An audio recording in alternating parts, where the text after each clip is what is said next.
everybody, and welcome back to Nikki's Home Kitchen. So in today's recipe, my mom's going to be making a very popular Anglo-Indian meatball curry. So let's get started with the ingredients. For the ingredients, I've got 2 pounds of ground beef here, and to that I'm going to add a cup of chopped onions. I'm going to add 3/4 of a cup of chopped coriander, and the rest of this I'm going to use for garnish later. I'm going to use 1 tablespoon of garlic in here. And for the spices, I've got a teaspoon of salt, 1 teaspoon of black pepper, 1 teaspoon of paprika, and 1 teaspoon of garam masala. So we're just going to add that in here. And now I'm going to just give this a good mix. Make sure you go in there with your hands and give this a good mix.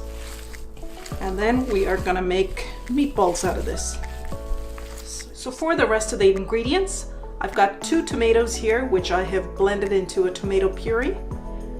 Here I've got 2 onions, 2 chillies, a tablespoon of ginger and garlic, all minced into a puree as well. I've got a 3-inch stick of cinnamon stick, 1 bay leaf, 1 black cardamom, 4 cloves, 3 cardamoms. I've got 3 teaspoons, heaped teaspoons of coriander powder, 2.5 teaspoons of cumin powder, 1 teaspoon of turmeric, and 1/2 teaspoon of chili powder. And we're going to add salt to taste as well.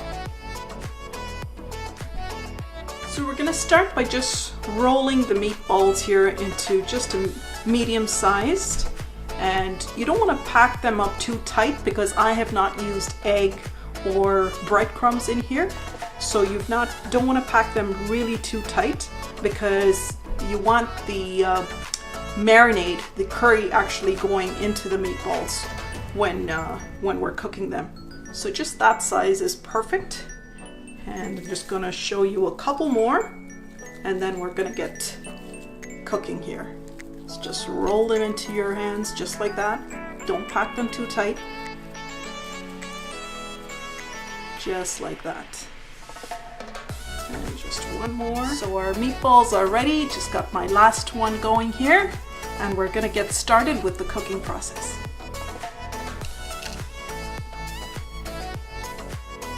So I've taken a medium-sized pan here with about 3 tablespoons of oil, and to that I'm going to add in our whole spices, and I'm just going to let that fry here for about 15 seconds.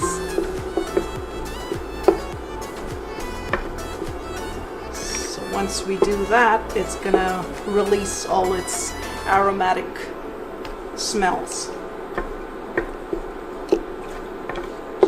Few more seconds here, and now I'm gonna add in the onions.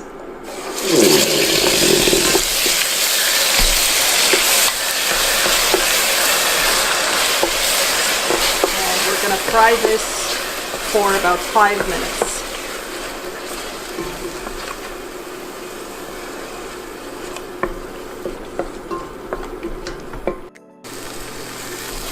So our pureed onions have been cooking for about 5 minutes.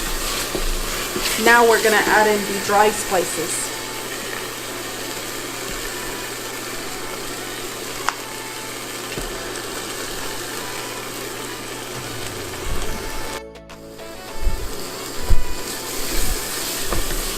Our spice mixture has been cooking now for about 5 minutes, and now I'm going to add in the pureed tomatoes.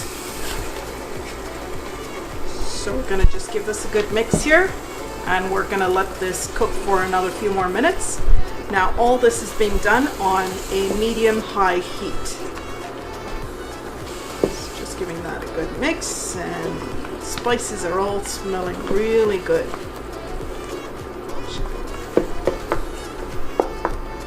So just another 5 more minutes, and we're going to be ready to add in the meatballs. So our spice mixture here has been cooking for another 5 or 6 minutes.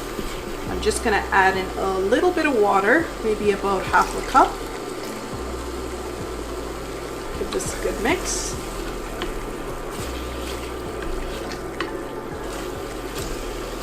And now I'm going to add in the meatballs, drop them in one by one here, just gently.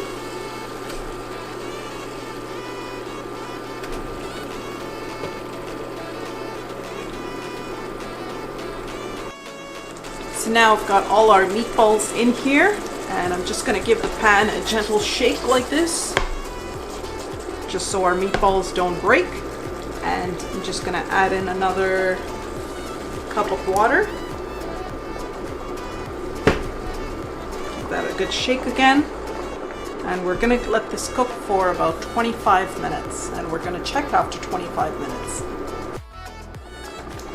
So our meatballs have been cooking here for about 20 minutes, and I'm just going to add in the potatoes now, and we're going to let this cook for another 15 minutes or so till the potatoes are soft.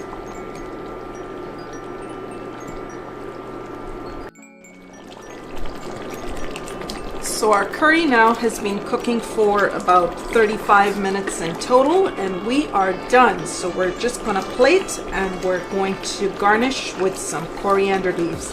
Now this dish tastes best with coconut rice, which I will do in another recipe. So let's start plating.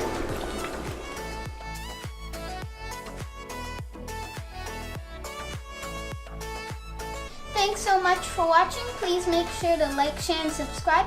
And we'll see you next week with another recipe. Bye, guys.